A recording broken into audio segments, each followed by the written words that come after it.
Hey guys, it's Allie.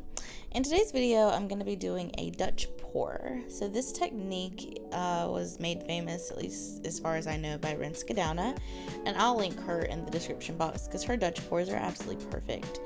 Basically, all I did here was I took the ready mixed paint from Artist Loft and I thinned it out with water, and I'm creating a white base that the other colors can kind of glide across. The other colors that I'm going to be using are all that ready mixed paint. It's just super easy and convenient if you're a beginner like me to not have to worry about mixing your own paint. And the other reason that I like it is I've done Dutch pours with expensive paint, I've done them with cheaper paint, and this is the cheapest paint that I can get a consistent result from. So what you just saw me do was apply the white base and then kind of spread it out. I'm getting a little piece of dust out of there now.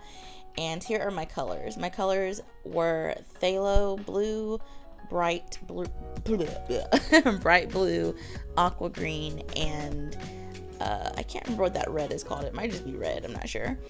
But I'm doing a puddle pour here, and I added a little bit too much of the Phthalo Blue.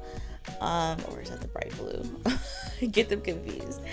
But that first blue, the darker one, I added a little bit too much, and then subsequently you'll see later that the painting ended up being very blue where I wanted more variety.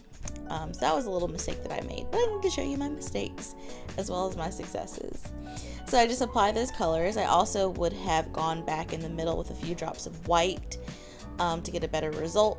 Now I am flooding the colors, which is going to help them kind of blow out across the canvas.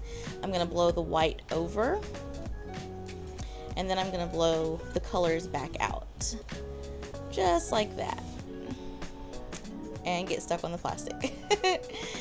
And as you can see, the colors are really starting to retract a little bit because I just had a little bit too much for that size canvas. I had a little bit too much paint, and the weight was pulling the colors back in. So you end up getting a lot of blue and then not a lot of everything else.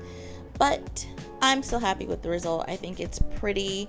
I did kind of mess with it a little bit to get this result, and I'll show you the dried result in next week's video. Thanks for watching this one, and I'll see you in the next one.